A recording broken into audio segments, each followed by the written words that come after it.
first complete and authoritative Quran in the history of Islam was compiled by Uthman ibn Affan, Muhammad's third Khalifa, successor, and leader of the nascent Arab Muslim Empire. This task was carried out 2 decades after Muhammad's death, and upon the completion of the Uthmanic Codex, as the standardized Quran became known, all other Quranic materials and manuscripts were burned, whilst the official version was distributed throughout the Arab Muslim Empire. According to the idealized Orthodox Islamic religious narrative, the standardized Quran in circulation today is the Mashaf al-Uthmani, Uthmanic Codex, but history tells a different story. According to medieval Muslim historians and the available evidence, the official Quran in use today underwent a further post-Uthmanic recension and is in fact the Umayyad Quran. Muslims sometimes point to the oldest datable Quran in the world, the Samarkand manuscript, as one of Uthman's original codices, but this is not the case. Uthman's Quran was written in the Hijazi style of Arabic, whilst the Samarkand manuscript is written in Kufic script. The Hijazi style was used in Western Arabia, as the name suggests, in the 7th century, and lacked any vowels or diacritical markings. Thusly, in the best case scenario, the Samarkand manuscript was a later Kufic copy of the original Uthmanic Codex, but more of that later. After Caliph Uthman's murder in 656 CE, the Arab Muslim Empire fell into a vicious civil war between Ali ibn Imran ibn Abd al-Muttalib, the rightfully elected successor, representing the interests of Muhammad's bloodline, Muawiyah ibn Sakhr ibn Harb, the governor of Syria, representing the interests of the Makkan Umayyad clan, a subset of the Qurayshi tribe, and various other sectarian factions and interest groups. The first fitna, as the conflict became known, lasted until 661 CE, when Ali was assassinated and Muawiyah assumed control of the empire. Muawiyah abolished the previous Rashidun system and established a hereditary dynasty, the Umayyad clan. But after his death in 680 CE, the Arab Muslim Empire again dissolved into chaos, the second fitna. The conflict began over the succession of the empire when Muawiyah's son Yazid faced a renegade Meccan coalition led by a rival caliph named Abdullah ibn al-Zubair, but the war soon consumed the entire Muslim community. The followers of Ali ibn Imran rebelled under the leadership of Ali's son Hussein, whose massacre at the hands of Yazid sparked the greatest religious schism in Islam between Shiites, the followers of Ali, and Sunnis, those who accepted the validity of all of the successors, whilst civil war erupted amongst Arab tribal factions in the Levant, Mesopotamia, and Central Asia. In Eastern Arabia, a fanatical religious sect known as the Kharijis established a theocratic state that extended from the Yamama and Bahrain to Oman, Hadramaut, and Yemen, whilst the Hijaz coast of Western Arabia remained the stronghold of the rival Caliph Abdullah. In the end, however, the Umayyad dynasty triumphed, and in 692 CE, the 5th Umayyad Caliph Abd al-Malik ibn Marwan crushed the last of his opponents. Abd al-Malik's reign was marked by a number of remarkable reforms and transitions, but perhaps none more so than his involvement with the evolution of the Quran. Before we proceed any further, however, it is worth examining the redactional work that took place under the auspices of Abd al-Malik's predecessors. The renowned 9th century Quran and Hadith scholar Abdullah ibn Sulaiman al-Sijistani recorded that Ubayd Allah ibn Ziyad, the governor of El-Iraq under the first 2 Umayyad caliphs, presided over an adjustment of the Quran. According to this tradition, Ubayd Allah ordered a Persian scribe by the name of Yazid al-Farisi to insert 2 alifs, the first letter of the Arabic language, into the Quran.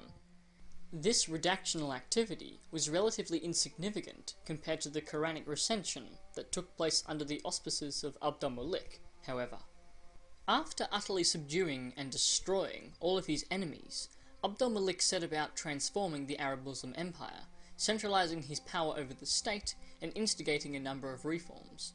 It was Abd al-Malik who made Arabic the official language of the empire and initiated the translation of Greek and Pahlavi administrative texts, preempting the Abbasid translation movement by more than half a century.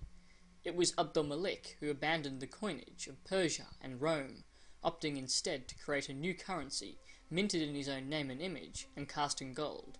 It was he who resumed the great Arab conquests, pushing the Byzantines out of North Africa and extending Umayyad suzerainty across the Barbary coast. It was Abd al-Malik who commissioned the construction of the infamous Dome of the Rock in Jerusalem atop the ruined Jewish temple, instigating the synthesis of Greco-Syro-Byzantine art and architecture into a new Islamic Umayyad style. Another less-known development that took place under Abd al-Malik's reign was an official recension of the Quran. By the turn of the 8th century, Uthman's codex, written in the Hijazi style of Arabic, and thus lacking vowels and diacritical markings, was generating variant readings, meanings, and interpretations.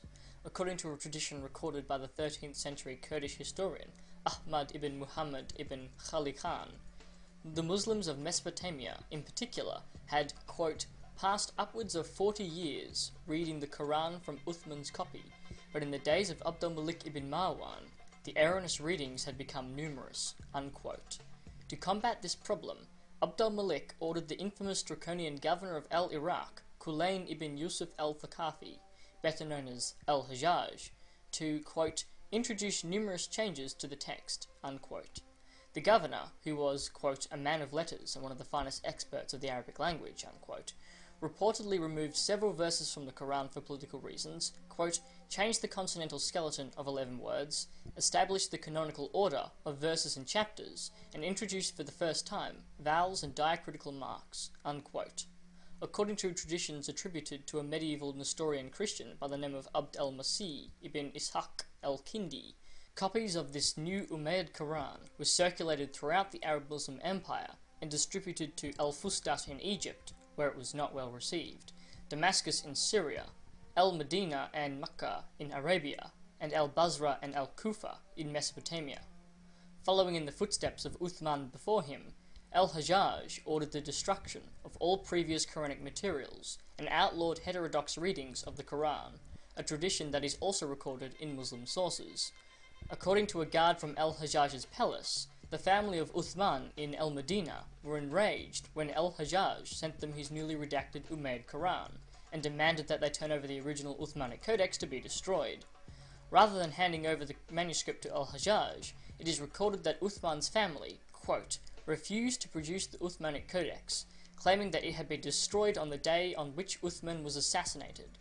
Be that as it may, 1 century later, when Ibn Wabd asked Malik ibn Anas about the Uthmanic codex, he replied, it has disappeared, unquote.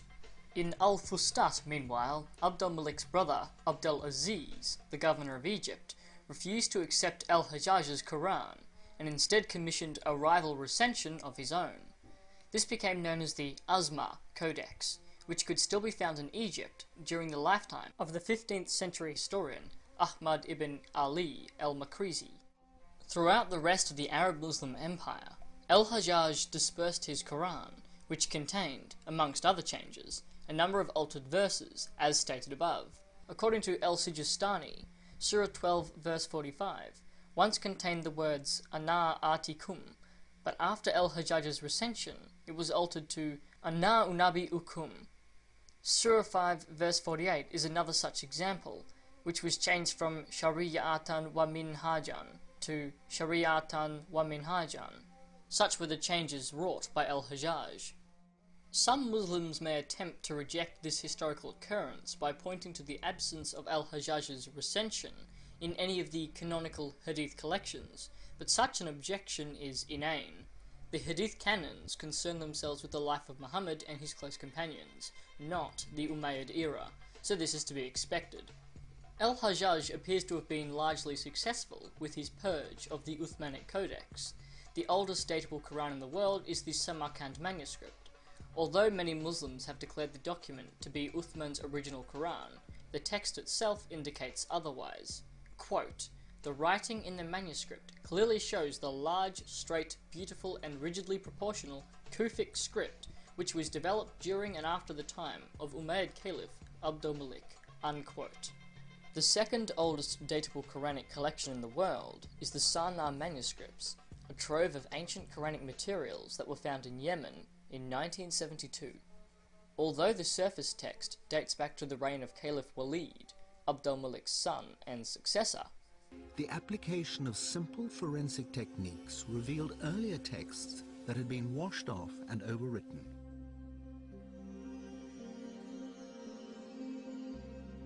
Although the hidden text revealed no contradictory meanings, words had been changed, verses and whole chapters rearranged.